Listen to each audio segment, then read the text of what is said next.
Bonjour, est-ce que vous m'entendez bien? Je suis donc Timothée Berton. Donc dans la vie, je m'occupe de cette application que j'ai créée il y a 6 ans, application pour apprendre à prier et grandir dans une intimité avec le Christ qui s'appelle YouPray. Et j'ai également cofondé avec le père Étienne Grenet, que vous verrez tout à l'heure, l'école française de vie dans l'esprit, il y a 2 ans. Je suis très heureux d'être avec vous ici ce matin, parce que Paray-le-Monial, c'est le lieu où je me suis converti. J'étais d'une famille catholique, mais à l'adolescence, j'avais laissé un peu de côté, comme beaucoup, le Seigneur. Et à l'occasion d'une épreuve douloureuse, lorsque j'étais étudiant en école de commerce, j'ai perdu une de mes petites sœurs, qui est décédée d'un arrêt du cœur dans une piscine. Moi, je terminais ma première année de vie d'école de commerce, une vie joyeuse, mais une vie somme toute assez futile, assez vaine. Je me suis pris le choc de la mort de ma sœur en pleine figure, et ça m'a renvoyé à l'urgence de construire ma vie sur le roc, de me poser les bonnes questions et d'avoir un fondement stable à ma vie. Et c'est comme ça que je suis venu faire une retraite à Paray-le-Monial, et que le Seigneur s'est servi de cette brèche, de cette ouverture qu'il y avait dans mon cœur, parce que j'avais une soif forte de trouver un sens à ma vie, un lieu sûr sur lequel je puisse construire, même face à cette tempête qui est l'épreuve de la confrontation à la mort d'un proche. Et donc pendant cette retraite, j'ai été vraiment béni. J'étais avec ma petite copine de l'époque qui est devenue ma femme, Virginie, et tous les deux, on a reçu de grandes grâces à Paray-le-Monial. Voilà. Si je devais, je vous donne quelques petits éléments sur moi pour me présenter, savoir d'où je parle, qui je suis. Si je devais me présenter avec un verset, je dirais qu'un verset qui a marqué notre parcours, qui est d'ailleurs aussi celui de notre évangile de mariage: cherchez d'abord le royaume de Dieu et tout vous sera donné par surcroît. Et c'est un verset qui nous a tous les deux, avec Virginie, beaucoup inspirés. Et il y avait un petit peu dans ce choix de verset le désir de vérifier dans notre vie jusqu'où la parole de Dieu est vraie. Est-ce que je peux vraiment vivre sur cette parole, en tout cas celle que nous avons choisie: cherchez d'abord le royaume de Dieu et tout vous sera donné par surcroît. Et un peu une mise au défi Seigneur, dans cette parole, elle m'attire, j'ai envie d'en vivre, j'ai envie d'en faire un peu la maxime de ma vie, et je veux la tester et je veux voir si vraiment tu assures derrière. Eh bien, ça n'a pas manqué, parce que le Seigneur nous a pris au mot. Et 2 ans après notre sortie d'école, on travaillait tranquillement à Paris avec ma femme Virginie, et on a senti un appel à quitter nos boulots pour entrer dans une communauté nouvelle, une communauté de vie résidentielle dont la vocation est d'essayer de vivre comme acte 2, c'est-à-dire la mise en commun des biens, une vie de prière, de mission. Et comme ça, pendant une dizaine d'années, on a vécu dans cette communauté avec une vie de prière, une vie de mission. Moi, je me suis aussi formé à la théologie, voilà, donc il y a tout un parcours. Et c'est vrai que c'était vraiment l'expérience d'un lâcher-prise complet, parce que voilà, c'était un parcours un peu sans sécurité, on va dire. Et au bout d'une dizaine d'années, avec Virginie, on a discerné que notre chemin nous emmenait plus dans une vie plus classique, dans une vie avec l'évolution de nos enfants, l'évolution de la communauté dans laquelle on y était. Et c'est comme ça qu'on est revenu dans une vie plus normale dans le monde. Et moi, en revenant, j'ai eu du mal à mettre en place, alors que pourtant j'avais prié pendant 15 ans comme un moine. On avait vraiment des horaires du matin, les laudes, la messe, les vêpres, les complis. Enfin, c'était vraiment l'adoration 2 fois par semaine, la nuit, tous les jours, 1 heure. Enfin, c'était vraiment du très lourd, enfin du très costaud, quoi. Et en revenant dans une vie classique, je me suis dit, mais comment retrouver un équilibre de vie et refixer des temps de prière. Et il m'a fallu 1 ou 2 ans pour retrouver un équilibre de vie et une façon de prier. Et c'est comme ça que je me suis dit, mais si moi je vis ça alors que je suis vraiment formé, j'ai beaucoup prié et tout, peut-être que d'autres le vivent. Et c'est comme ça que je me suis lancé dans cette aventure entrepreneuriale de YouPray, qui est aussi une aventure d'école d'abandon à la Providence. Voilà. Voilà, si je devais me décrire maintenant comme avec une mission, ce qui me porte, ce qui m'anime, ce qui m'anime, c'est de communiquer la joie de l'intimité avec le Christ et la joie de la vie dans l'esprit, hein, à travers notre parcours, les moments heureux comme difficiles de nos vies, et il y en a eu avec le Seigneur. Le Seigneur m'a appris et j'ai expérimenté, j'ai pu vraiment confirmer que tous les cheveux de notre tête sont comptés. Voilà, que cette parole, cherchez d'abord le royaume de Dieu et tout vous sera donné par surcroît, elle est vraiment vraie, voilà, et que Dieu s'intéresse à tous les détails de notre vie comme un Père extrêmement attentif qui nous connaît mieux que nous-mêmes. Voilà, une petite introduction qui va vous introduire à un petit exercice que je vais vous faire faire. Ce matin, il n'y aura pas de temps en frat, il y aura des petits temps d'enseignement et il y aura aussi des temps d'exercice qu'on fera soit seul, soit deux par deux. Le pitch de la matinée, c'est « Savons vraiment qui nous sommes ». C'est le thème de cette matinée. « Savons vraiment qui nous sommes ». Hier, nous avons assisté à des envois en mission de Fidesco et il nous a semblé que c'était un thème important avec l'équipe d'organisation, que si nous voulons vivre vraiment notre vie de disciple missionnaire, cela suppose d'accueillir pleinement notre identité de fils et de fille de Dieu. Alors, je vous propose un premier exercice. L'exercice, c'est de mettre des mots sur qui vous êtes, hein, et de vous présenter. Voilà. On va prendre un petit temps de 3 minutes et vous allez préparer votre petite présentation personnelle et vous vous tournerez vers votre voisin de droite. Je vous laisserai 3 minutes et puis je vous donnerai le top départ. Et vous pourrez vous présenter en essayant de dire quelque chose qui compte, quelque chose qui est signifiant de votre vie, même si c'est incomplet, parce qu'en 3 minutes, on n'a pas le temps de tout dévoiler de sa vie.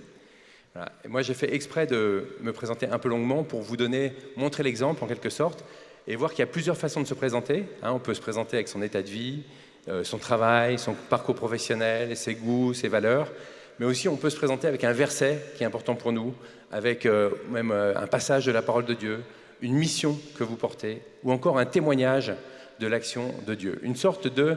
Quand on se présente, il y a toujours un petit côté storytelling. Aujourd'hui, c'est la mode du storytelling. Quand on veut présenter sa boîte, on raconte une histoire. Quand on veut se présenter soi, on raconte une histoire. Quand on veut présenter un produit, on raconte une histoire. Alors, je vous propose de travailler votre petit pitch.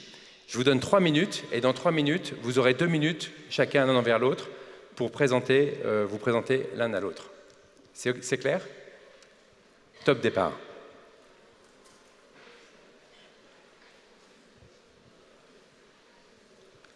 Alors, on est en silence et vous pouvez 3 minutes pour réfléchir.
Ça y est, vous l'avez.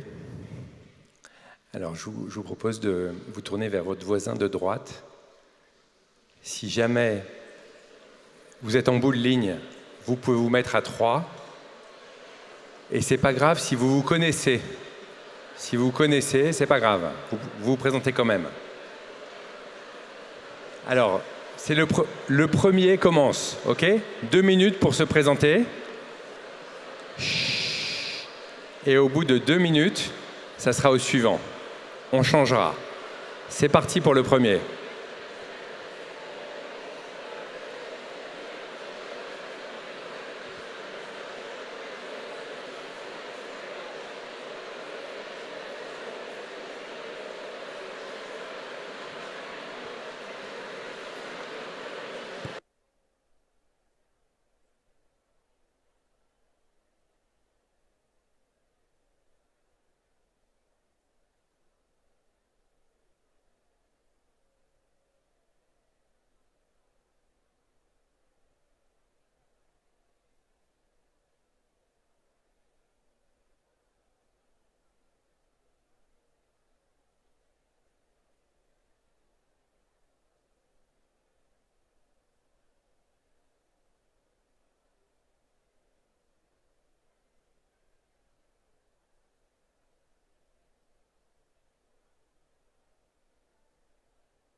Alors vous pouvez échanger maintenant.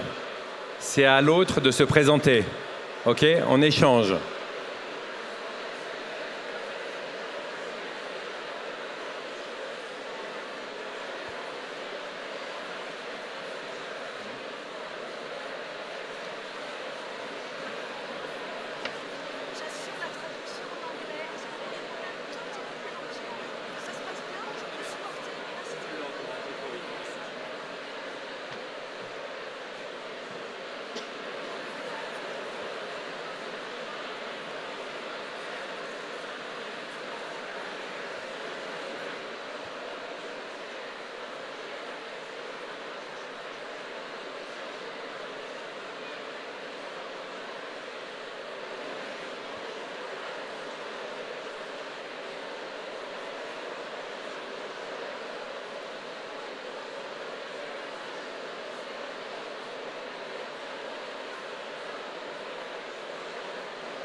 Voilà.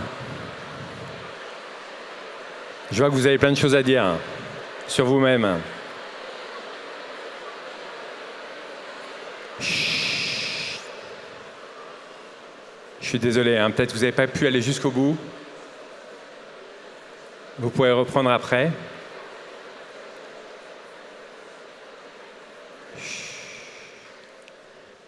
Alors, c'est un petit exercice voilà, pour nous faire travailler le thème de l'identité. Et on voit que selon les contextes où on se trouve, on ne se présente pas toujours de la même façon, on n'a pas toujours la même liberté de parole, on n'est pas toujours super à l'aise, ça dépend, on peut prendre différents angles, différents points de vue. Et Jean-Paul II disait que sa vocation était à la fois un don et un mystère. On pourrait dire la même chose de notre identité. C'est à la fois un don que le Seigneur nous fait, qui nous a constitués comme créatures, c'est notre Créateur. C'est un mystère parce qu'on n'en fait jamais complètement le tour, il y a toujours quelque chose qui demeure caché. Et c'est aussi une tâche parce que le fait de devenir vraiment qui nous sommes, c'est aussi l'exercice de notre liberté qui est en jeu. Il y a quelque chose de dynamique entre ce que nous recevons de Dieu et la façon dont nous répondons à l'appel qui est sur notre vie. Un jour, j'avais rendez-vous avec un journaliste au téléphone, je ne le connaissais pas, c'était un journaliste catholique, hein, et on s'était dit qu'on s'appelait pour se présenter. Et quand je l'ai eu au téléphone, j'ai commencé par lui dire, il s'appelait Denis, je lui ai dit, tu es Denis, toi, je sais qui tu es un fils de Dieu. Voilà, je lui dis ça comme ça, il était catholique, hein, donc je savais qu'il n'y avait pas trop de... C'est une belle entrée en matière. Et il me répond, oh là là, mais monsieur est lettré, monsieur est très cultivé. Alors moi j'étais très flatté et j'ai pas osé le contredire, mais j'ai compris que j'avais pas du tout la référence. Et donc je l'ai laissé parler, et puis le téléphone, on a terminé notre conversation, et après je me suis dit, mais qu'est-ce qu'il a voulu dire? Et j'étais regardé dans l'étymologie du prénom Denis, et Denis ça veut dire fils de Dieu. Voilà, donc j'étais tombé dans le... La difficulté pour aborder notre thème de notre identité en tant que fils et fille de Dieu, c'est que c'est un thème qui est à la fois très connu, hein, qui est un peu une tarte à la crème. Hein, quand on a été baptisé, quand on a suivi du catéchisme, voilà, ou même quand on est catéchumène et qu'on démarre dans la foi, la première chose qu'on nous dit, c'est que le baptême, ça fait de nous des enfants de Dieu. Voilà, j'essaye de parler lentement parce qu'il y a des traductions. Et en même temps, c'est une réalité qui peut être très vite assez floue. On ne voit pas trop les points de contact avec notre existence. C'est une réalité qu'on a du mal à habiter pleinement, une réalité qu'on a du mal à s'approprier. Ce n'est pas un vêtement qu'on peut enlever, c'est vraiment notre identité profonde. Voilà. Et donc, ce n'est pas toujours facile de mettre quelque chose de concret derrière cette identité que Dieu nous donne, de fils et de filles de Dieu. Et si je devais mettre une punchline à cette intervention, on pourrait dire de façon un peu provocante, Dieu ne veut pas faire de toi un bon chrétien, Dieu veut faire de toi un fils. Dieu ne veut pas faire de toi un bon chrétien, il veut faire de toi un fils. C'est un peu provocateur parce que bien sûr que Jésus veut faire de nous aussi des bons chrétiens. Hein. Mais vous sentez la nuance, je force le trait, mais le bon chrétien, il y a la notion d'être un petit peu en règle, hein, d'observer la loi. Voilà, tu pratiques les commandements et tu es en règle. Mais Dieu veut plus pour notre vie. Voilà. Dieu veut plus que ça. Dieu, il veut vraiment que nous soyons des fils pour lui. Et voilà. Et donc, on voit qu'on est dans une autre dimension. Il s'agit d'entrer dans une densité de relations avec le Père du ciel, hein, qui est à l'image de celle du Fils. Le Fils, il dit « Je suis dans le Père et le Père est en moi ». Qui est capable de dire ça ici, quoi, hein? Tout ce que je vois faire le Père, je le fais, dit Jésus. Voilà. Et à travers ces paroles qui restent mystérieuses dans la vie de Jésus, on perçoit qu'il y a un mystère dans lequel il nous faut entrer. Alors, on peut regarder déjà comment Jésus se présente. Puisque nous, on a fait l'exercice, on va demander à Jésus, on va regarder dans l'Évangile, où est-ce qu'il se présente et comment il répond à la question. Il y a un passage, c'est dans Luc 4, c'est au tout début du ministère public de Jésus. Jésus est dans la synagogue, vous connaissez peut-être ce passage, et puis c'est à lui de faire la lecture, et il tombe sur ce passage d'Isaïe, et il lit « L'Esprit du Seigneur est sur moi, parce que le Seigneur m'a consacré par l'onction. Il m'a envoyé porter la bonne nouvelle aux pauvres, annoncer aux captifs leur libération et aux aveugles qu'ils retrouveront la vue, remettre en liberté les opprimés, annoncer une année favorable accordée par le Seigneur. » Voilà, et quand il a terminé la lecture, il pose le rouleau et il dit « Cette parole, c'est aujourd'hui qu'elle s'accomplit. » Voilà, voilà comment Jésus se présente. Voilà, cette description, c'est une description à peine voilée de son identité de Messie, du Messie qu'Israël attend. Et Jésus dit deux choses. Il dit « L'Esprit du Seigneur est sur moi ». Voilà, il a été consacré par l'onction. Il dit quelque chose de qui il est, voilà, Fils de Dieu, consacré par l'onction. Ça renvoie bien sûr à tout l'imaginaire des prophètes dans l'Israël ancien, hein, qui recevait l'onction. Voilà. Et ça, il se présente aussi avec sa mission. Il décrit sa mission. Porter la bonne nouvelle, annoncer, guérir, libérer.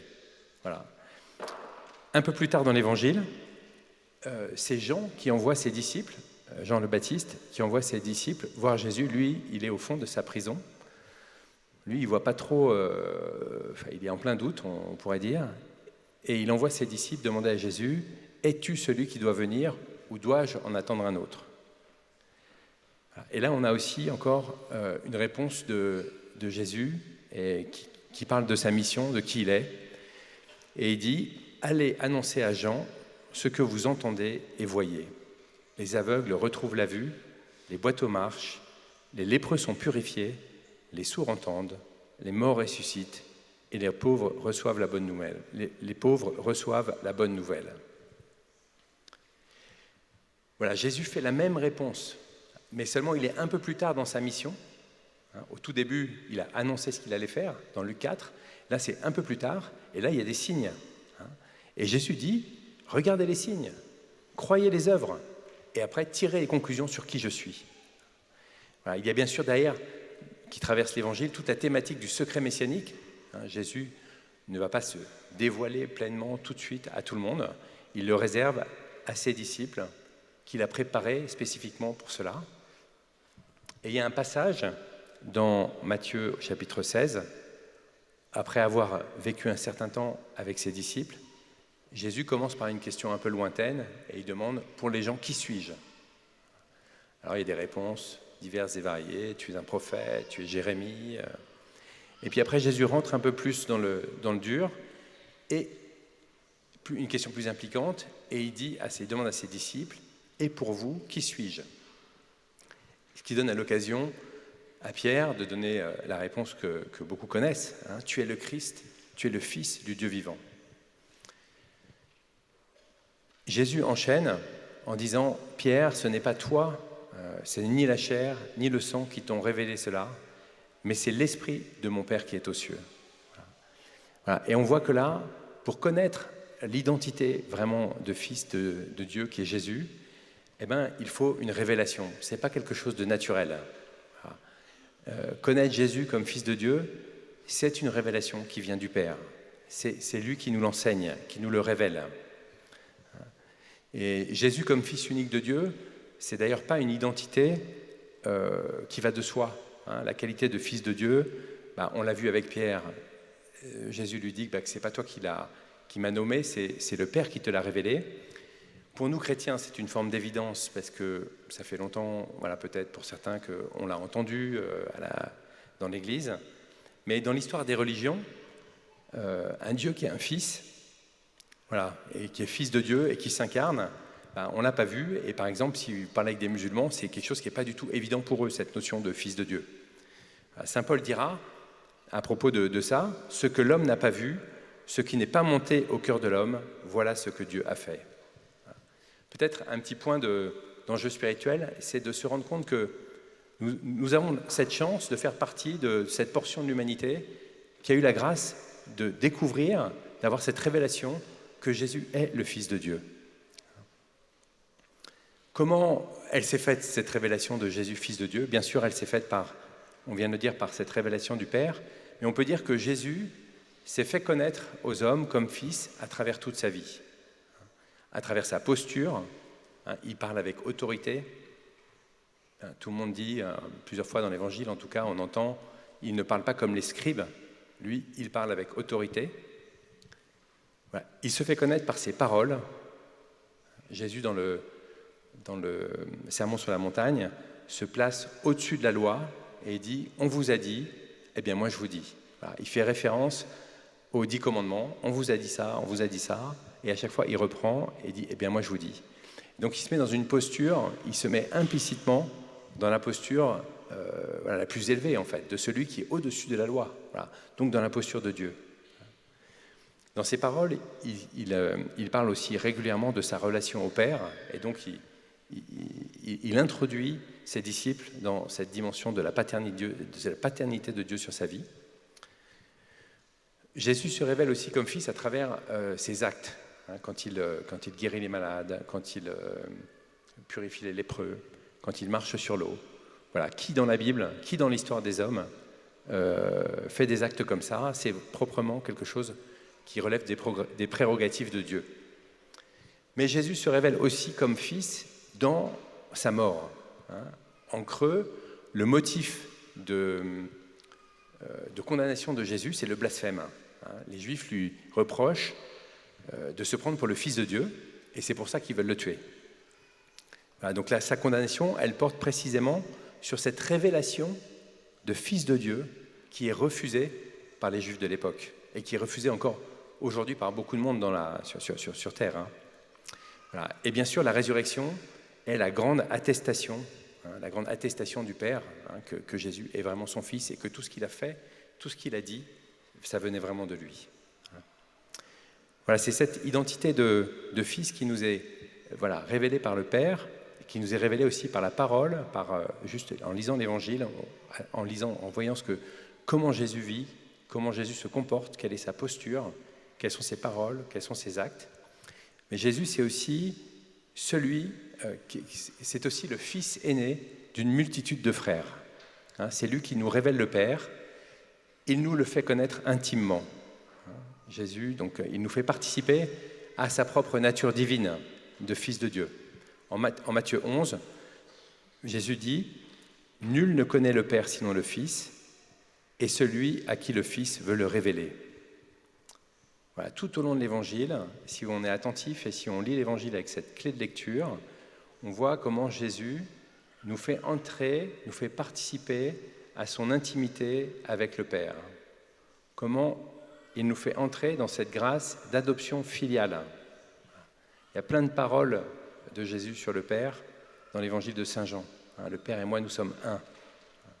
Mais ça prend du temps, on voit pour les disciples, d'intégrer tout ça. C'est pas immédiat, ça demande du temps aussi. Il y a une révélation et il y a une phase d'intégration. On pourrait dire pour nous que pour entrer dans cette identité de fils et de fille de Dieu, il nous faut entrer dans une sorte de double mouvement. Premier mouvement, c'est s'entendre appeler « mon enfant bien-aimé ». Vous savez, c'est dans Marc au chapitre 1, c'est le baptême de Jésus, et qui montre ce qui se passe dans le baptême que nous avons que nous avons reçu. C'est le ciel qui s'ouvre, l'esprit qui descend, et le Père qui dit « Tu es mon Fils bien-aimé, en qui j'ai mis tout mon amour ». Voilà, ça c'est cette scène qui est révélatrice de ce qui se passe le jour de notre baptême. Il y a cette parole qui est prononcée par Dieu le Père et qui dit « Tu es mon Fils bien-aimé ». Voilà. Saint Paul reprendra ça dans Romains chapitre 8 en disant « L'Esprit Saint atteste à notre esprit que nous sommes enfants de Dieu ». Voilà, il y a cette parole extérieure de Dieu qui nous institue enfants de Dieu et qu'il faut entendre. Et puis, il y a cette parole intérieure de Dieu par l'Esprit Saint. Le mot est fort, l'Esprit Saint atteste. Voilà, parfois, quand on a des difficultés, quand on est un peu sur notre identité, on se sent fragile, on ne se sent pas très affirmé, on manque d'assurance, il y a l'Esprit Saint qui atteste en nous que nous sommes enfants de Dieu. Et le deuxième mouvement, c'est en retour, c'est d'appeler Dieu Père, d'appeler Dieu Abba. Jésus, dans l'Évangile, nous donne un nom.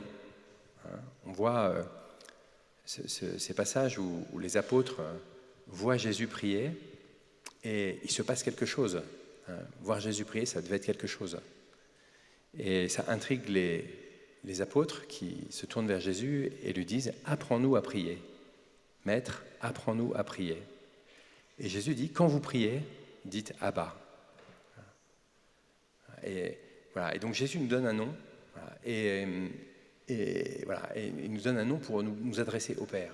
Et voilà, c'est ce deuxième mouvement de retour où nous, voilà, pour rentrer dans cette identité de fils de Dieu, on s'entend appeler mon enfant bien-aimé et on dit au Père Abba, qui est le mot araméen pour dire papa. Et saint Paul le reprendra au chapitre 8 de Romains.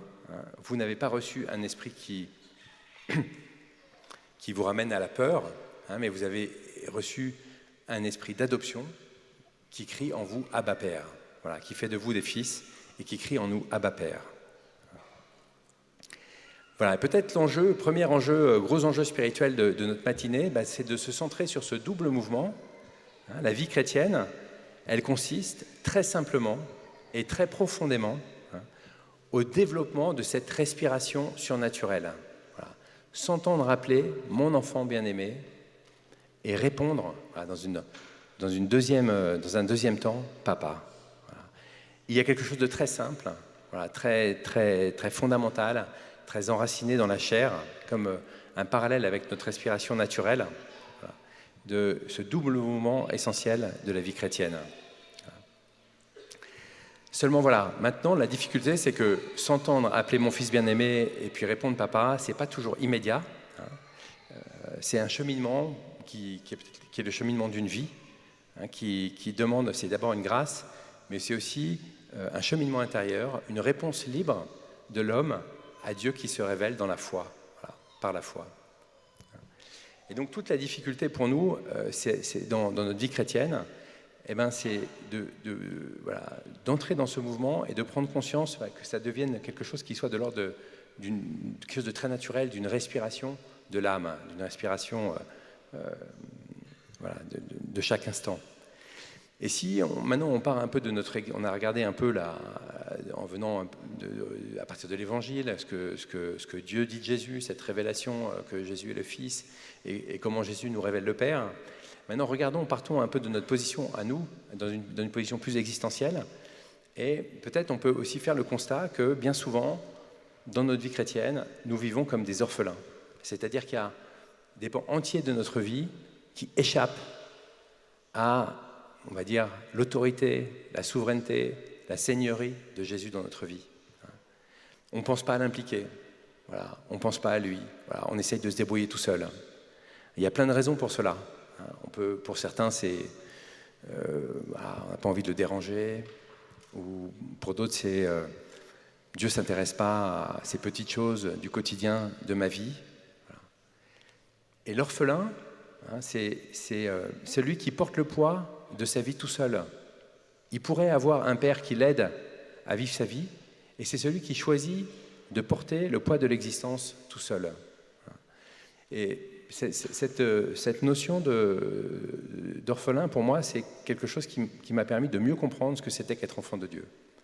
Parce qu'enfant de Dieu, toujours difficile de se projeter dedans, mais c'est presque plus facile de le comprendre par la négative. Par la négative, on se dit le contraire de l'enfant, c'est l'orphelin. Et l'orphelin, c'est quoi son statut? C'est quoi sa position de vie? C'est celui qui porte le poids de sa vie tout seul, qui a le poids sur ses épaules. Dans l'Évangile, il y a la parabole des deux fils, ou la parabole de l'enfant prodigue, qui est intéressante parce qu'elle vient vraiment toucher ce point-là. Elle vient vraiment mettre le doigt sur quelle est la juste façon de se positionner comme fils et fille de Dieu dans l'existence. D'un côté, il y a le fils prodigue, qui prend l'héritage, qui part au loin, qui se coupe du père. Voilà, lui, il a choisi une position assez radicale. Et de l'autre côté, il y a le fils aîné, qui lui est le bon chrétien dont je vous parlais tout à l'heure. Lui, il est là, il est fidèle, il est obéissant, mais il n'est pas pleinement dans cette posture de fils. Et la clé que donne le père dans cette histoire pour entrer, parce que vous vous souvenez, hein, c'est quand le fils prodigue revient, le père l'accueille avec joie, il lui donne la belle tunique, les beaux vêtements, il demande à ses serviteurs de préparer un festin, et puis le fils aîné, ça produit chez lui de l'amertume, et il va voir le père et lui dit « mais moi, et moi, tu m'as jamais donné un agneau pour faire la fête avec mes amis ». Et lui, il dilapide ta fortune et tu fais la fête comme ça, c'est complètement injuste.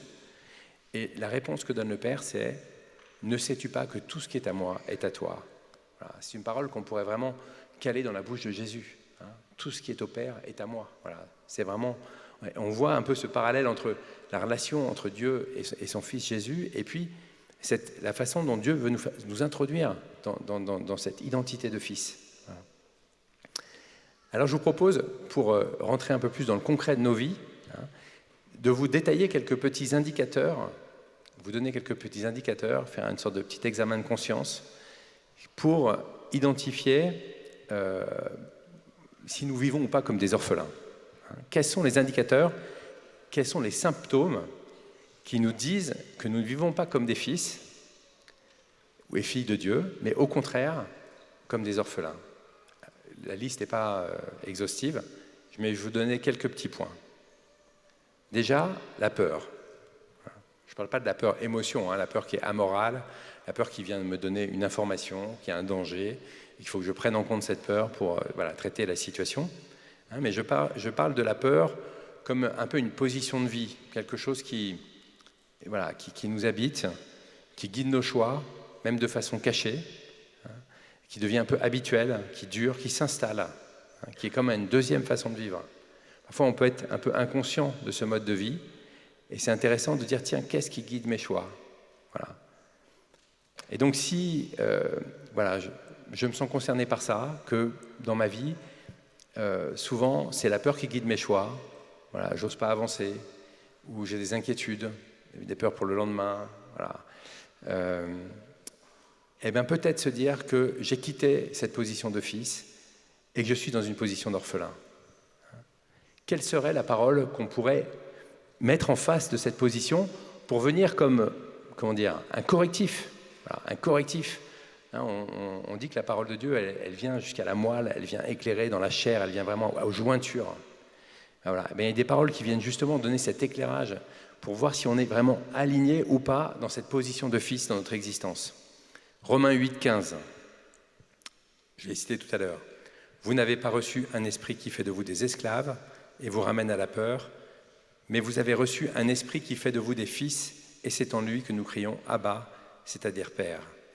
Voilà. Donc, si par exemple, j'identifie que je suis dans cette posture où il y a quelque chose de la peur qui m'habite, voilà une phrase, hein, vous n'avez pas reçu un esprit qui fait de vous des esclaves et vous ramène à la peur, vous avez reçu un esprit qui fait de vous des fils. Voilà. Et cette phrase, elle nous permet, si on la proclame, si on s'en saisit, de nous réaligner dans cette position de fils à laquelle nous sommes appelés. Voilà. Il y a aussi le credo. Moi, une phrase qui me parle beaucoup et qui me fait beaucoup de bien dans ma vie de tous les jours, que je me répète souvent, c'est « Je crois en Dieu, le Père Tout-Puissant, voilà. Créateur du ciel et de la terre ». Voilà, si vous laissez descendre ça dans votre vie, dans votre cœur, voilà, il y a quelque chose d'une paix profonde qui vient. Je crois en Dieu, le Père Tout-Puissant. La question, c'est est-ce que j'y crois vraiment? Voilà. Et c'est là où on voit toute la subtilité de nos cœurs, de notre capacité. Est-ce que oui, vraiment, je crois à cette promesse de Dieu de faire de moi un fils, que je suis son fils? Est-ce que je crois à toutes les promesses de Dieu sur mon existence qu'il a prononcées? Voilà. Et il peut y avoir ce petit doute qui vient s'immiscer. Une variante à la peur, ça pourrait être l'insécurité. Voilà. Par exemple, la difficulté à vivre l'instant présent. La difficulté à vivre l'instant présent, c'est un signe d'une insécurité. Enfin, c'est qu'en nous, il y a une insécurité par rapport à l'avenir qui m'empêche de profiter pleinement de ce que j'ai à vivre maintenant, qui me fait dire je dois prévoir quelque chose ou je dois être ailleurs. Voilà. Voilà, une parole qui peut éclairer et nous redonner cette bonne position de fils, c'est en Matthieu 6, « Ne vous faites pas de soucis pour demain, demain aura soin de lui-même, à chaque jour suffit sa peine. » Une autre attitude qui peut être comme un voyant sur notre tableau de bord et nous indiquer que nous avons quitté notre position de fils, c'est la culpabilité. Voilà. C'est un autre signal. La culpabilité, c'est une façon de vivre sous la loi et pas dans la liberté des enfants de Dieu. Là encore, c'est normal de se sentir coupable de temps en temps, c'est pas un problème. Mais si je vis dans la culpabilité d'une façon habituelle, cela dit quelque chose de la façon dont je vis mon identité de fils et de fille de Dieu. Ça révèle quelque chose de ma position spirituelle. Le fils, quelle est sa juste attitude? Il fait confiance à la miséricorde du Père. L'exemple d'une position spirituelle ajustée, c'est celle de Thérèse de l'Enfant Jésus, dans un des poèmes qu'elle a écrit. « Moi, si j'avais commis tous les crimes possibles, je garderais toujours la même confiance, car je sais bien que cette multitude d'offenses serait comme une goutte d'eau jetée dans un brasier ardent. » Voilà, ça c'est une parole qu'on peut opposer à tout sentiment de culpabilité et qui peut nous aider à re-rentrer dans notre position de fils. Voilà. Une autre position un peu décalée, ça c'est un certain regard négatif sur soi-même, sur les autres, sur la vie, et qui peut avoir un certain nombre de variantes comme des esprits de comparaison, la jalousie, l'envie, le besoin de reconnaissance, la honte, l'insatisfaction. Voilà, toutes ces petits polluantes, ces émotions polluantes qui peuvent devenir des positions de vie, voilà, et qui sont autant de petits signaux qui nous disent attention, voilà, tu n'es plus dans ton identité chrétienne, tu n'es plus vraiment dans ton identité. Voilà. Et du coup, revenir vers le Seigneur et se dire voilà, quelle est la juste position à tenir. Et là, tout simplement, il s'agit de se recevoir du Père. Voilà, peut-être réentendre cette parole du baptême. Voilà. Ah, tu es mon fils bien-aimé, en qui j'ai mis tout mon amour. Un dernier exemple petit signal qui peut nous alerter, mais on pourrait en faire une liste beaucoup plus longue, c'est l'esprit de manque. L'esprit de manque, voilà, qui peut avoir des variantes aussi, voilà, qui peut générer une sorte de plainte, voilà, de doute sur la bonté de Dieu. Et la position spirituelle à tenir, on pourrait aller la chercher dans le verset suivant. Votre Père Céleste sait que vous en avez besoin. C'est dans Matthieu 6. Voilà, c'est toute la litanie sur l'abandon de la providence, voilà, où Jésus liste les inquiétudes les plus courantes de l'existence humaine. De quoi allons-nous vivre? De quoi allons-nous manger? De quoi allons-nous nous vêtir? Voilà. Et Jésus dit, votre Père sait que vous en avez besoin. Voilà. Ne vous faites pas donc tant de soucis. Ne dites pas qu'allons-nous manger, ou bien qu'allons-nous boire, ou encore avec quoi nous habiller. Tout cela, les païens le recherchent. Mais votre Père Céleste sait que vous en avez besoin. Cherchez d'abord le royaume de Dieu et sa justice, et tout cela vous sera donné par surcroît. Voilà des petits indicateurs, une petite liste d'indicateurs où vous pouvez faire un petit examen de conscience pour identifier si aujourd'hui vous êtes dans une position de fils ou pas. Et ce que je vous propose, c'est qu'on s'arrête 2 minutes et on va faire l'exercice tout de suite. Et donc je vous donne 2 minutes, c'est un exercice individuel et vous pouvez prendre un petit temps pour essayer de repérer quelle est votre position fondamentale de vie. Comment vous êtes aujourd'hui? Est-ce que vous êtes habité par la peur? Est-ce que vous êtes habité par la culpabilité? Voilà. Est-ce que vous êtes habité par l'esprit de manque? Est-ce que vous êtes habité par la comparaison, par la jalousie, par un regard négatif sur vous-même, voilà, qui peut être pas forcément des grosses choses, mais qui s'est insinué dans votre vie? Et de dire, Seigneur, voilà, montre-moi ce qui m'habite et permets-moi de revenir dans cette position de fils. On se prend 2 minutes pour ça, en silence.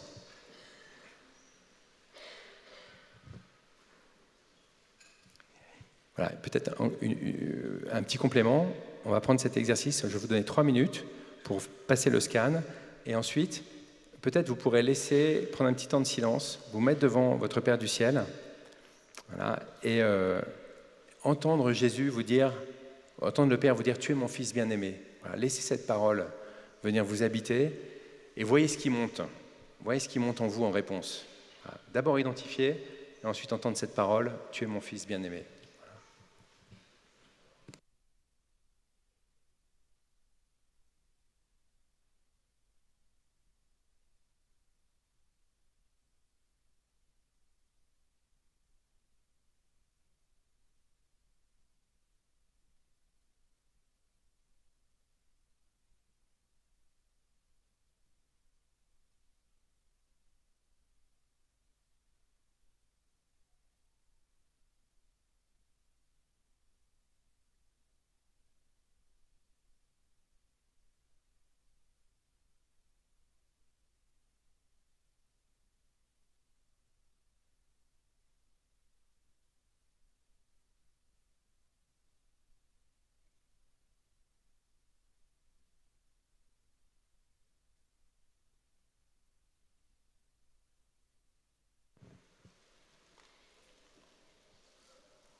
La Bible, je reprends, on va sortir de notre exercice.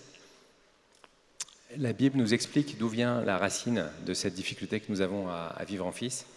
On voit tout de suite dans la Genèse, tout début de la création, on voit qu'il y a une sorte d'harmonie entre Dieu et l'homme. Dieu a créé l'homme, il vit que cela était très bon, et il vient le soir marcher en compagnie de Adam et Ève, et ils discutent paisiblement, le soir, ce qui nous est raconté. Et puis on voit qu'avec la chute, il y a comme un désordre qui s'est introduit dans la création, dans le cœur de l'homme. Et cette incapacité du coup de l'homme, on voit tout de suite que de faire confiance à Dieu, on voit tout de suite que le fruit du péché, c'est la peur. Et quand Dieu revient le soir, Adam et Ève vont se cacher, et ils ont peur de Dieu.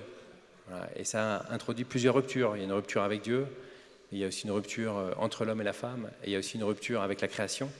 Donc il y a un désordre qui est introduit.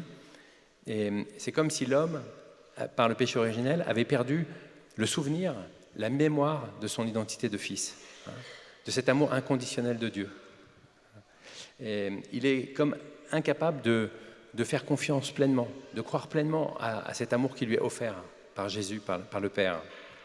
C'est comme si, à la suite du péché originel, notre ADN, donc ce qui est vraiment notre identité profonde, ce qui nous caractérise biologiquement, notre ADN avait été reprogrammé de la confiance à la méfiance, voilà, de la dignité du fils à la solitude de l'orphelin.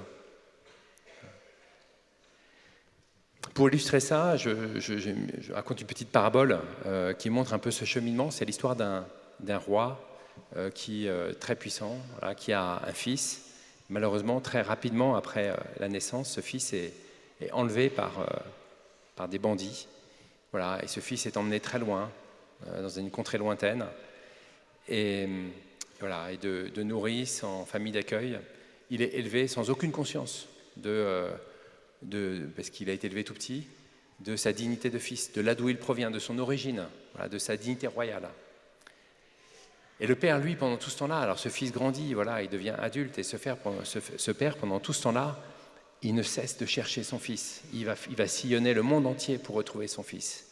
Et un jour, il le retrouve. Et il va lui révéler, en fait, son identité. Il va lui dire, mais voilà, mais tu es mon fils. Voilà, on t'a pris, on t'a enlevé. Je t'ai perdu. Maintenant, je t'ai retrouvé. Mais tu es mon fils. Voilà d'où tu viens. Et on peut imaginer qu'un fils, cet enfant-là, qui n'a jamais vécu avec son père, il va entendre avec son intelligence qu'il est fils de Dieu. Mais il va falloir du temps pour que cette identité, elle l'imprègne vraiment. Il va falloir qu'il passe du temps avec son père, qu'il prenne du temps gratuit, qu'il fasse l'expérience de cet amour inconditionnel de son père, multiplier les contacts avec lui pour que peu à peu s'enracine en lui cette certitude, voilà, cette assurance, que ça supprime tout doute, voilà, que c'est vraiment son père. Et l'histoire de cet enfant, c'est en quelque sorte notre histoire depuis le péché originel. Par le baptême, nous revenons tous à la maison, mais nous avons à réapprendre à vivre comme des fils. Le baptême nous redonne cette dignité, mais c'est à nous de nous en emparer.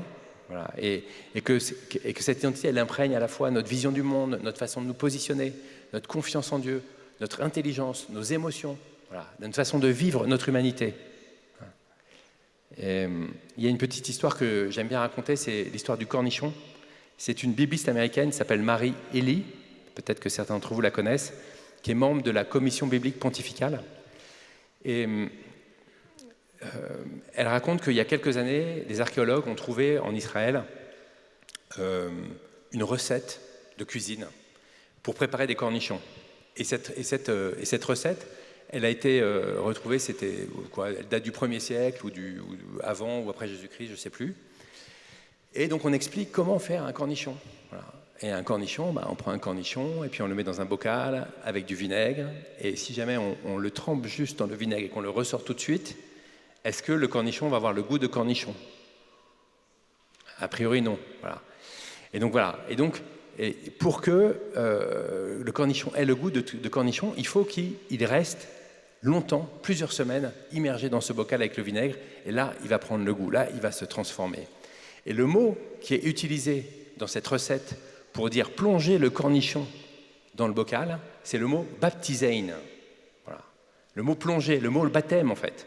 Voilà. Petite image, voilà, qui illustre le fait que ce cornichon, d'une certaine manière, c'est un peu chacun d'entre nous, et que nous avons besoin d'être plongés longtemps dans l'amour du Père pour que nous retrouvions cette identité que le Christ nous a donnée. Voilà. Et il faut ça pour que nos cellules se reprogramment, que notre ADN passe de la méfiance à la confiance. Voilà, que l'ADN repasse dans l'autre sens, de la solitude de l'orphelin à la dignité du Fils de Dieu. Et que ça chasse de nous toutes ces racines de méfiance. Et alors, comment on peut concrètement reprogrammer expérimenter plutôt cette bonté de Dieu dans notre vie? Eh bien, tout simplement, c'est en faisant l'expérience de la paternité de Dieu dans notre vie, dans les petits détails quotidiens. Hein. Il y a, voilà, qu'est-ce qui fait qu'on va pouvoir reprogrammer cet ADN? C'est qu'on va accumuler ces temps en présence du Seigneur, en présence du Père, et surtout d'expérimenter que quand on lui confie des choses, quand on le sollicite, eh ben, qu'il exerce sa paternité vis-à-vis de nous, qu'il répond à nos prières, qu'il exauce. Et plus on va rentrer dans cette dynamique de rentrer dans cette attention à ce que Dieu fait vraiment dans notre vie, hein, parce que parfois on lui demande des choses, mais on ne fait pas attention à ce qu'il fait. Hein, et donc d'entrer dans une sensibilité nouvelle à l'action de Dieu dans notre vie, de recueillir d'une certaine manière la force de notre prière, de voir son action, eh ben, c'est petit à petit, notre ADN va se reprogrammer dans la confiance. Comment on peut le comprendre? On peut le comprendre très facilement, c'est par rapport à une expérience qu'on a tous de la relation humaine. Hein, qu'est-ce qui construit la relation entre un père et un fils, entre une mère et une fille? Eh ben, c'est tout simplement tous les petits détails depuis l'enfance qui font que la mère, le père, prend soin de son enfant dans les petits détails de l'école, des vêtements, voilà, des sorties, de la maladie, de la santé. Et chacun d'entre nous, de façon plus ou moins parfaite ou imparfaite, selon les parents que nous avons eus, nous avons quand même quelque chose en nous de cette expérience que de la bonté, voilà, ce qui construit la confiance, c'est cette expérience au quotidien, voilà, des petites attentions que nos parents ont eues pour nous et qui nous ont dit, voilà, tu peux faire confiance. Voilà. Et cet exemple-là, Jésus le reprend, c'est Jésus lui-même qui le dit dans la parole, en Luc 11, il dit « Vous qui êtes mauvais, vous savez donner des bonnes choses à vos enfants, combien plus votre Père du ciel donnera-t-il l'Esprit Saint à celui qui le demande ?» Voilà, cette parole, pour moi, elle a toujours été très inspirante, parce que le Seigneur dit « Combien plus votre Père du ciel ?» Parfois, on peut avoir des doutes toujours en nous, en se disant « Est-ce que vraiment le Seigneur prend soin de tous mes cheveux? Est-ce que je peux tout lui confier? Est-ce que vraiment il est au courant de toutes mes petites tracasseries d'aujourd'hui, de mes inquiétudes, de mes angoisses ?» Et Jésus nous répond, voilà, vous qui êtes mauvais, vous savez donner des bonnes choses. Combien plus le Père du ciel donnera-t-il l'Esprit Saint à celui qui lui demande? Voilà. Et Jésus poursuit et il nous invite à demander. Hein, dans Matthieu 7, il dit « Demandez en vous, vous recevrez. Cherchez, vous trouverez. Frappez, on vous ouvrira. »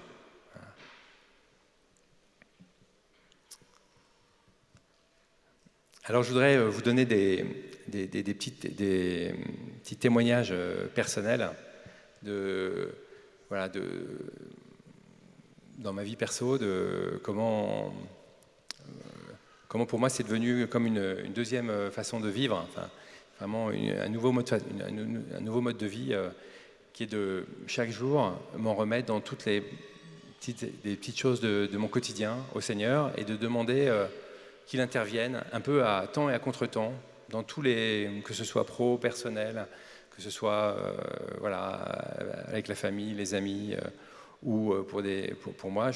Un premier témoignage, c'est il y a quelques années, c'était au mois de décembre, pendant les vacances de Noël, et on avait une réunion de famille avec des cousins, et on était tous provinciaux, hein, on n'était pas parisiens. Et on avait prévu une journée de visite pour aller au Louvre. Voilà. Et seulement, on n'avait pas réalisé que le jour où on voulait aller visiter le Louvre, c'était le 31 décembre, c'est le jour qu'on avait prévu. Et le 31 décembre, il y a le monde entier qui est réuni à Paris pour visiter le Louvre. Parce que le 31 décembre, c'est so romantique de passer la nouvelle année à Paris. Et donc, du coup, quand on est arrivé avec nos enfants devant le Louvre, en plus on n'est arrivé pas très tôt, on est arrivé plutôt vers 11h du matin, 11h30, eh bien, on a vu une queue juste gigantesque, et rien que pour aller au bout de la queue, il a fallu qu'on fasse tout le tour, au moins 3 fois, voilà, on a suivi, on a mis un quart d'heure à pied à arriver jusqu'au bout de la queue, qui était dans la cour carrée du Louvre, qui était encore derrière. Et au bout de cette queue, il y avait un gardien, voilà, qui était là, et qui disait à tout le monde, bah, écoutez, là ça va pas être possible, il y a au moins 5 heures de queue, voilà, et 11h30, et on ferme à 16h30. Donc voilà. Et donc, quand vous entendez ça et que c'est la seule occasion que vous avez de visiter le Louvre, vous avez tous les enfants autour, et qu'en plus, vous avez traîné un peu au petit déjeuner, eh ben, ça commence à entrer dans les familles, ça commence un petit peu à coincer, à tirailler, parce que, bah oui, il aurait fallu partir plus tôt, c'est complètement idiot de pas avoir prévu ça, voilà. Vous connaissez ce genre de petites situations sympathiques familiales. Et puis, et moi j'étais là et je dis, mais écoute, moi je suis un fils de Dieu et il n'y a pas de raison que je ne puisse pas rentrer dans le Louvre. Et alors, le reste de la famille est parti se disperser en se disant, bon, bah, il va falloir qu'on trouve un plan B, un plan de rechange et tout et tout. Et je suis resté à côté du gardien et j'ai commencé à prier le chapelet. Voilà. Et j'ai attendu et j'ai dit, Seigneur, tu vas nous trouver une solution pour rentrer dans le Louvre. Voilà. Et j'ai attendu peut-être 3-4 minutes, la famille était partie un peu plus loin. Il y avait un enjeu missionnaire sur dans ma démarche aussi, parce que l'autre couple de notre famille qui était là, l'un de mes beaux-frères n'était pas croyant. Et donc je lui avais dit, avant ça, j'ai fait un petit acte de foi, et j'avais dit, tu vas voir, on va rentrer dans l'eau, je vais le demander au Seigneur. Voilà. Bon, il m'avait regardé avec un petit air, voilà. Et puis, on a attendu 3-4 minutes, et tout d'un coup, alors que, voilà, il ne se passait plus rien, je priais tranquillement mon chapelet, le gardien, il se tourne vers moi, et il me dit, vous voulez entrer dans le Louvre? J'ai dit oui. Eh bien, je vais vous indiquer une petite voie, hein, une petite voie qui va vous permettre de rentrer dans le Louvre. Dans 10 minutes, vous y êtes. Et il nous a dit, bah voilà, c'est la porte des Lions, c'est une porte que personne ne connaît, mais elle est toujours ouverte. Et il m'a donné tout le trajet, et 10 minutes plus tard, on était avec nos deux familles à l'intérieur du Louvre. Voilà. Voilà, petite histoire, à la fois avec...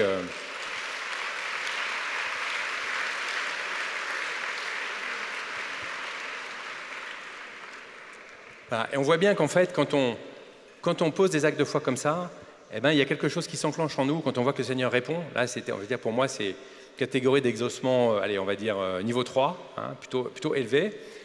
Mais il y a quelque chose qui se conforte en nous, qui se solidifie de notre dignité de fils, hein, et de notre confiance en Dieu. Un deuxième petit exemple, c'est l'exemple de deux de mes filles qui sont parties l'année dernière faire un trek dans les pays en stan. C'est le Kazakhstan, le Kirghizistan, l'Ouzbékistan, tous ces pays-là, des pays pas super sécures vu de France, de laisser ces deux filles partir là-bas. Et elles avaient un long trajet à faire. Et pour relier, traverser le Kazakhstan et arriver en Ouzbékistan ou au Kirghizistan, je ne sais plus quoi. Et le bus qui les amenait à la frontière les déposait à 2h du matin. Et à 2h du matin, la ville la plus proche était à 20 km de là. Donc, c'était un peu angoissant de passer cette frontière parce qu'elle ne savait pas, il fallait changer de l'argent, elle ne savait pas comment, à 2h du matin, elles allaient pouvoir retrouver un véhicule qu'ils allaient l'emmener à la bonne destination, là où elle devait aller, de l'autre côté de la frontière. Donc, c'était un peu angoissant. Et au fur et à mesure qu'elles avançaient dans le bus, plus l'angoisse montait avant d'arriver à la frontière. Et elles se sont dit, tout d'un coup, elles se sont dit, voilà ce qu'on va faire. On va lister toutes nos peurs au Seigneur, on va les nommer une par une, et on va lui demander de s'en occuper. Voilà. Et elles ont listé toutes leurs peurs. La peur de ne pas trouver, de ne pas passer la frontière. Deuxième peur, de ne pas pouvoir changer d'argent. Troisième peur, de ne pas trouver de voiture. Quatrième peur, de se faire enlever. Donc, elles ont listé leurs peurs, dit maintenant, on te dépose ça, Seigneur. Voilà. Et donc leur témoignage, après, ça a été de dire que, en fait, toutes les peurs qu'elles avaient listées, le poids était parti, et deux, elles ont été en fait édifiées parce que le Seigneur a répondu point par point jusqu'à trouver un chauffeur qui les a trouvés de l'autre côté de la frontière en disant « Moi, je peux vous emmener à tel endroit », et il a fait ça gratuitement pour elles, et il les a emmenés, et c'était parfait, quoi. Voilà. Et ce que je trouve intéressant dans cette démarche, c'était le fait de lister nos peurs. Voilà. Moi, je suis fils et je ne veux pas vivre dans la crainte, dans la peur. Je vis dans la confiance et de dire, Seigneur, cette peur-là, cette peur-là, cette peur-là, ce n'est pas une étude de fils, je te la dépose. Voilà. Alors,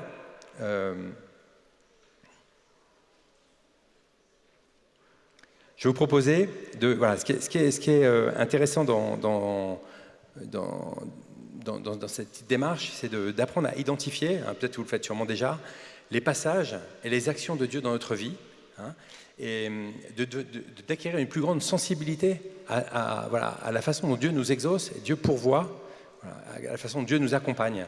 Alors je voudrais vous proposer de prendre 3 minutes, on va dire 2 minutes et puis 2 minutes chacun. On va faire un nouvel petit exercice, ça sera probablement le dernier, où vous allez identifier dans votre vie, dans les semaines qui sont passées, un moment où le Seigneur vous a exaucé. Voilà, un passage de Dieu où vous avez vu Dieu à l'œuvre dans votre vie. Et s'il faut remonter un peu plus loin, vous remonterez un peu plus loin. Voilà, on va prendre ça 2 minutes et ensuite vous aurez 1 minute chacun pour témoigner à votre voisin, toujours le même, de ce que Dieu a fait dans votre vie. OK ? Voilà, on démarre. 2 minutes pour le trouver, 1 minute chacun pour le témoigner.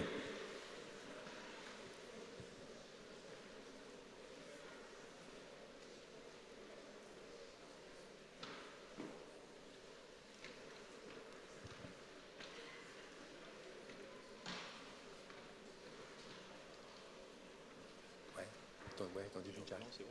Ouais.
Voilà, vous pouvez vous témoigner chacun 1 minute, l'un à l'autre, un témoignage de la providence de Dieu dans votre vie.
On peut passer, on peut échanger. C'est votre voisin maintenant qui vous donne son témoignage.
Voilà, je vois que Dieu a fait plein de bonnes choses dans votre vie.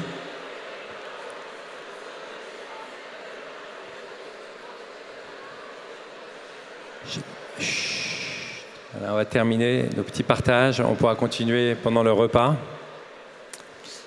Je voudrais terminer en continuant sur quelle est la posture spirituelle qui est emblématique du Fils. Quelle est cette posture, cette attitude d'âme, cette disposition intérieure qu'il faut essayer de développer? C'est la posture de l'abandon. Voilà, l'abandon à Dieu, l'abandon à la providence, qui se joue dans tous ces petits détails de nos vies quotidiennes. Voilà. Et j'ai remarqué que l'abandon, c'est toute une école de vie. Hein. Certains sont plus ou moins disposés. Il y a des gens qui sont naturellement plus disposés à l'abandon que d'autres. J'ai même remarqué ça chez les animaux. Chez nous, on a deux lapins et un cochon d'Inde. Le lapin est beaucoup plus peureux en manque de confiance que le cochon d'Inde. Le cochon d'Inde a une attitude d'abandon quand on s'approche de lui beaucoup plus forte que... Voilà. Et ben, c'est un peu pareil chez nous, chez les hommes et chez nous. L'un ou l'autre, on a des dispositions, on va dire, humaines plus ou moins faciles pour entrer dans l'abandon à la providence. Et je voudrais vous suggérer une petite routine. Qu'est-ce qui fait que vraiment on change nos vies? Qu'est-ce qui fait qu'on se transforme? C'est de mettre en place dans nos vies des petites routines. Qu'est-ce qui va nous permettre de rentrer dans cette attitude d'abandon du Fils, qui est d'abord l'abandon qui est vraiment l'attitude, la position spirituelle de Jésus par rapport à son Père. Hein. On le voit toute sa vie. Hein, toute sa vie, Jésus attend, regarde ce que fait son Père et ensuite fait de même. On le voit aussi à la Passion, où Jésus... non pas ma volonté, mais ta volonté, Seigneur. Voilà. Voilà, donc c'est vraiment la position du Fils, la position de Jésus, c'est cette position d'abandon. Et la petite clé qu'on peut garder pour faire en sorte qu'on le mette vraiment dans notre vie, c'est de se servir des leviers de contrariété dans nos vies, tout ce qui est petite imperfection, contrariété, angoisse, difficulté, épreuve, voilà. C'est dans ces moments-là où ça nous est le plus facile de nous tourner vers Dieu. Parce que quand ça va bien, quand tout roule, etc., bah, on a peut-être moins, on a parfois moins ce réflexe de se tourner vers Dieu et on peut passer à côté.